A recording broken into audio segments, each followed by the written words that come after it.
Dad, welcome to the gala. Paul and I are so excited to be here celebrating you with all of your closest friends, relatives, and colleagues. I can't believe you finally decided to take the plunge and retire. It's been a long time coming, and we're so excited to spend more time with you.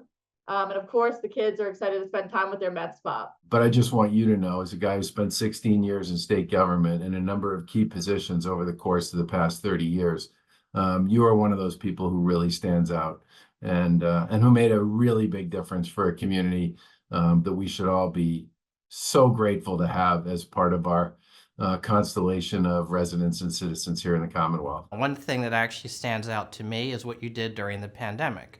You know, they say that the real test of leadership is how someone steps up in a time of crisis. And what you did with your Leo Lives, for me, that not only kept me from being isolated, it also kept me informed. You were one of those pioneering people, as pioneering parents were even years before you, to cut down a lot of trees and break through this forest of misconceptions of where people with disabilities could live, could work, could play, and all that they could do. And you helped to bring that awareness and that success to so many families. Dear Leo, we first connected with the ARC about 40 years ago when we came to Massachusetts, and we desperately needed to find a program for Daniel, who was then 6 years old. Years later, I spent a couple of terms on the ARC board. You were an incredible inspiration, like the Energizer Bunny. You worked tirelessly to create a better life for the special needs population. You care about people and you care about the quality of our lives. And especially you care about the people that could be marginalized very easily. I remember meeting you, Leo, or not so much. It was like I was very confused 31 years ago. James is 33, but I think he was around 2 when he was crawling underneath the desks at the old ARC of Massachusetts. After that meeting, I walked down the stairs and said, this is it. I really want to be involved in the ARC of Massachusetts because of you, Leo. The first time I met you, Leo, you were giving a talk about turning 22. And after the talk, I remember that I chased you down and asked if I could join your board. What you exuded in terms of the advocacy and your strategic vision really resonated with me. And I knew that no matter what kind of advocate I could be for my son, Michael, the advocacy that the ARC of Massachusetts was providing was going to be on a level that I could never envision. I think the gift that you gave to me, Leo, was understanding that my experience and my story and King James's experiences and story were important and had relevance and could make a difference for others. You helped me to understand that despite my own insecurities, I had something to say, people needed to hear it, and you were going to help me to be able to express those things in ways that were going to be meaningful and could make real change. You're one of a kind. The scope of knowledge, the advocacy work, the ability to inspire other people is truly remarkable. And it's inspiring to me, not least of which the fact that you never forget a person's name. I truly do not know how you do that. I consider you a friend and a colleague and somebody that I've always sort of leaned on to get sort of the inside of what's going on in the world of disabilities, particularly in the legislative and the DDS level. And you've never not been there for me when I've called. I really appreciate that. One of the most impressive things is a lot of people can talk about values and mission, but you also know how to get things done. And you've got things done at the legislature, got things done when we were working on Community First. When Governor Patrick was in play, you worked on consent decree issues and in collaboration with a lot of folks in that plaintiff class. Whether it involved transportation, housing, healthcare, that's why you were in the State House each and every day, never losing your mission and helping people to live a full life. And I always commented to my colleagues, this man is on a mission, and whatever we can do to advocate, on his behalf when it came to budget items. We're there for him. The one thing I will always remember about Leo's accomplishments was his work on the Boulay lawsuit. It took 2,400 people who lived at home, who didn't think they were going to have an opportunity to be able to move out of their homes into their own opportunities, who live with elderly families. And together, they fought through legal, judicial, financial, legislative, and made that happen. That was just a pure artwork in advocating for the needs of people we need in every way, shape, and form. When we were able to move on the autism waiver, I really very much respected and admired your ability to advocate. Thanks to you, your leadership, thousands of people have been freed from the institutions and nursing homes and given great lives to support themselves and be part of this community. And your leadership has inspired myself and the other ARC execs, just incredible. You helped make me an even bigger advocate for disability rights causes. You also helped strengthen my artistic work in the poems about autism and additional topics that I've written.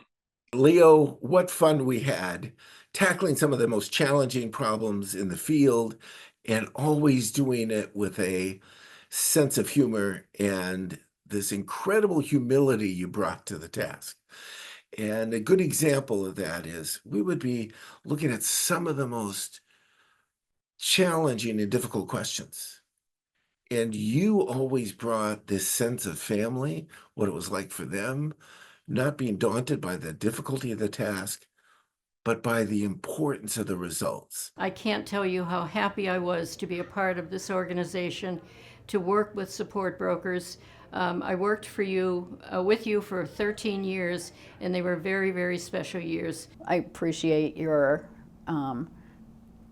working to understand the issues and the people involved, and to take chances on people, perhaps, like me. My fondest memories of you, they're all sort of wrapped up into one wonderful sort of memory of you as being the most generous and open-hearted individual who genuinely cares for people. So whether it's the person with the developmental disability, the family member supporting that person, staff people who work with them, us as the executive directors who are leading these organizations, you are kind and generous to a fault. I think you learn pretty quickly that I don't stop for anybody. In fact, I get my way usually a lot of times. And I have to say, you didn't kick me out of the office.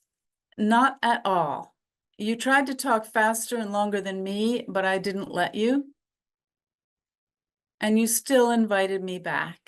In the 25 years that I've known you, Leo, you have continuously proven yourself to be an extraordinary individual. You embody what it means to harness boundless commitment and energy, deep compassion and tenacity to make the world a better place. I've seen it in the powerful presence you've had in my family's life as we raised my daughter, Lauren, in your interactions with the individuals and families you advocate for and those you mentor, and in your interactions with government officials, legislators, and other key stakeholders. When I think about your contributions to the community, I think about three words: leadership, mentorship, and friendship. As a leader, you've done a phenomenal job understanding the needs of the constituents that you serve, advocating on their behalf, and delivering results. When I think about mentorship, I think about your energy and passion for advocacy and the time that you've spent and invested developing the advocacy skills of others. And as a friend, I think about your ability to listen, your ability to deliver support and advice, and just be a general sounding board. If my mom were still here, she would say, "Congratulations, Leo. Sorry for all our baffles over the years, but I'm glad you've made it out on the other side and had a wonderful retirement." Well, Leo, how do you say goodbye to someone like you? 25 years I have known you and respect you and admire you, and I feel like this is not real. We're gonna miss you. Leo, I don't know what what to say. It's been just incredible getting to know you better over the last really almost 4 decades now. We've been through a lot, both personally and professionally. We've grown up together. We've learned a lot together. I've learned a lot from you. Leo, retirement is real, but it's not real. We know that you're going to continue to do the work that you've been doing for so many years. Learning that you have such a great sense of humor really helped me to draw even closer to you. What I will always hold in my memory is our many early Friday morning breakfast meetings at Mull's, which unfortunately doesn't even exist anymore, and how over breakfast we would solve the many problems of the world. We would always start with how we both should order something healthy, and then we would quickly make an exception just that Friday morning for the 10th time in a row. Back in the 80s, when I was raising my 2 little boys, there was a poster, it was called Where's Waldo? And after seeing you at so many events on behalf of the Mass Arc, basically I said, where's Waldo? Where's Leo? And come to think about it, Leo, you and Waldo look alike. We met in the lunchroom at Google, and you and Scott had come in, I think to vet me, to see if I could pass muster to be a board member. Scott and I had a wonderful conversation, and you and I had a wonderful conversation too, Leo. However, I think the fact that there's an all-you-can-eat 24-hour buffet at Google might have provided a little bit of a distraction for you. At one point, we were at someplace, a function somewhere, I forget where it was, and we ended up sharing a room in a hotel someplace. I don't want to really talk about that, Leo. It could be too embarrassing. Your greatest quality, I think, if I can phrase it, is your heart. I think that's the thing I look for in people. Does this person have a heart? Do they have compassion? And I think you bring that clearly to the table, and that is so helpful. You have been the selfless center of our family for the girls, for the 4 grandsons, and for me. You have never put your interests first. And I have always felt like the luckiest person to have found my soulmate in such a caring man. Thank you for your friendship. I think we had a relationship that obviously started in a professional manner, me and my whatever position I held at the legislature, and you as an advocate for the disabled. But I think because of the person that you are, that turned into more of a friendship. And I think that working together, because of that friendship, we were able to hopefully get some good things done and help those who needed our help. We had a great relationship, and the end results were pretty damn impressive, to say the least. You know, Leo, I think back to some of the major legislation, Nikki's Law, the National Background Check, Operation House Call. Those bills would not become law without your advocacy. Thank you, Leo, for all you've done. From passing monumental legislation to helping families one by one. You have built and refined the ARC and prepared us for the future.